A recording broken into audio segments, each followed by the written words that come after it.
l'Ordine dei giornalisti di Sicilia mi ha invitato a tenere dei seminari su cinema e giornalismo. Io ho la grande passione anche per il lavoro che faccio nel coltivare talenti per il cinema del futuro. Mi piace così la fabbrica dell'immaginario, che è la sede di Palermo del Centro Sperimentale di Cinematografia, e ho questa grande passione ovviamente di guardare molti film audiovisivi, cortometraggi, e cimentarmi anche in qualche piccolo montaggino. Allora ho iniziato a ritagliare dei frammenti dai capolavori del cinema legato appunto alla professione giornalistica. Quando io li ho riproposti ai colleghi giornalisti durante i seminari, sono molto piaciuti, e da lì è iniziata questa ricerca che ormai va avanti da oltre 3 anni, con una selezione di 250 titoli.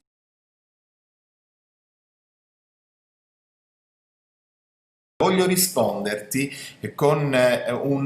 leggendoti un piccolo pezzo della prefazione che ha curato l'intellettuale scrittore e collega giornalista Pietrangelo Buttafuoco, quando lui descrive i giornalisti come eroi o codardi, cinici o idealisti, pronti a tutto pur di far trionfare la loro verità o disponibili a vendersi al migliore offerente.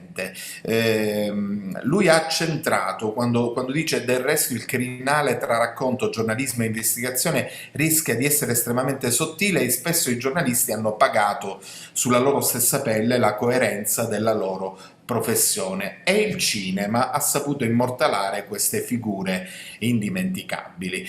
Non possiamo non citare appunto L'asso nella manica o L'ultima minaccia, dove quell'Humphrey Bogart straordinario dà il via alle rotative e a telefono dice: "È la stampa bellezza e tu non puoi farci nulla".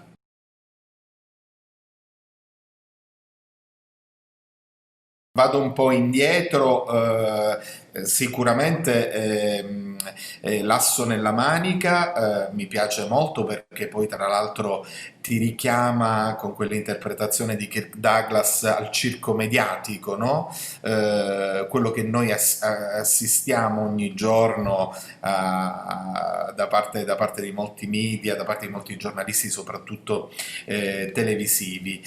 Ehm, Mi piace moltissimo riproporre Il muro di gomma sulla tragedia di Ustica del 1991. La parte finale è un capolavoro di cinema e giornalismo, dove il giornalista del Corriere della Sera Rocco Ferrante detta il pezzo in una cabina telefonica fuori dall'aula del tribunale, dove si era appunto celebrato il processo sulla tragedia di Ustica, al dimafono, e quello è un momento anche romantico della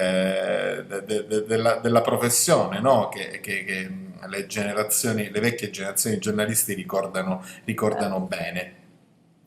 Poi mi piacciono molto gli ultimi film, per esempio Prima che la notte di Daniele Vicari sul giornalista Beppe Fava, recentemente celebrato. E c'è un film che non è stato molto diffuso, che è Nome e cognomi di Sebastiano Rizzo, che affronta un po' il tema del precariato nella professione. Non trascuriamo anche i titoli sugli inviati in guerra, dove si fa molto giornalismo spettacolo, ma dove il nostro pensiero necessariamente va a Maria Grazia Cutuli, che ha perso la vita come inviata in guerra.